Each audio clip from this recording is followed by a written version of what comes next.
that contest on Rozier's last shot in regulation, that was, he tried to shake him. He did everything. And was that just another example of where Zach's head is at defensively? Yeah, I mean, I think with him, just dealing with the shoulder from the other day and then coming off the foot thing and missing as much time, I mean, as much as I want to see him get back to offensively this level of player that he's been for his whole, it's just going to probably take some games, right? And I just want him to still be aggressive offensively. I think there's still too many times he's bypassing some opportunities to shoot it. And obviously, I think for any shooter, he's got to feel comfortable.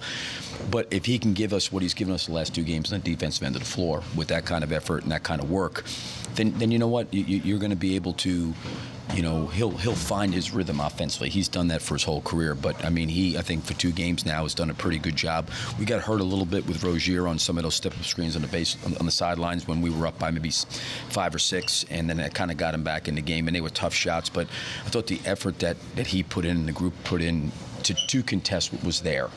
What did you like about the overtime specifically, just kind of the execution offensively? Yeah, I mean, I thought coming down the stretch of the regulation, I thought not that we got stagnant there. I thought we could have generated better shots. I thought there was some passes to be made that we held on to it like a dribble too long, and then they were able to recover. I thought in the overtime the ball movement was much better. The ball went through Vooch, and he was able to make some plays, and we had some good cutting and movement. We had some drive. I mean, we probably could have put the game away. I thought DeMar made a great drive downhill to that play to Zach when he cut back door. It just was, the pass was a little bit out of reach, but I thought the way we played in overtime offensively was much better than it was in the regulation, that final maybe 2.5, 3 minutes. I asked you this before, when games on the line, because of DeMar's history of his efficiency in finishing games and closing games, I think it was 3 possessions in a row, 2 ISO baselines, which I don't really see him always having success there. Right. Do you let him go and just let him do that, or do you talk about it and say, hey, they all know you're going to do it, maybe move the ball a bit? Yeah, I think the one in the end of regulation, we had talked about coming out of a timeout, me calling a timeout on the rebound. It was such a weird rebound, and I don't want to say we had numbers, but it certainly, we had some space come up the floor. I like the matchup he had. I think he got to his spot in the middle of the floor. I think, to your point, there was a couple along the baseline where that's what I was talking, like that throwback pass where they got 2 on him, one less dribble maybe, and then throw it back, and it's kind of opened up everything for everybody else. And I thought that's what happened in overtime. The offense opened up excuse me, for everybody else there in that overtime period. But there was a couple plays, like, again, he made some shots.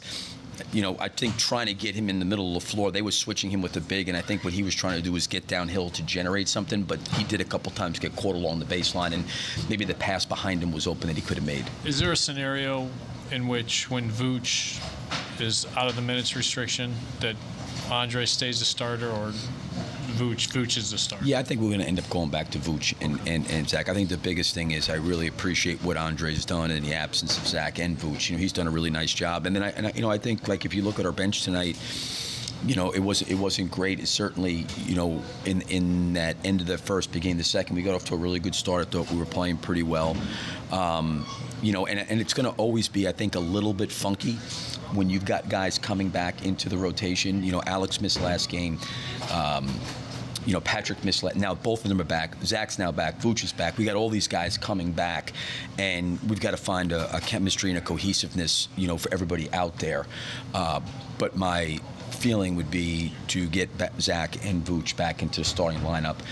My biggest thing was, as long as many games as they both missed, I didn't want to do anything to potentially, and that's why, to be honest with you, I started him for exactly tonight. Right. Didn't start him, because you get an overtime game and then you start him, and then all of a sudden, or then all of a sudden something happens and you're kicking yourself a little bit. So I think I've tried to do it as best we can to protect them. But I think now going forward, I think once they get to 32 to 35, then I think there's no need to bring them off the bench. Coach Rozier had 39 in regulation, but you guys, I believe, kept them scoreless in overtime.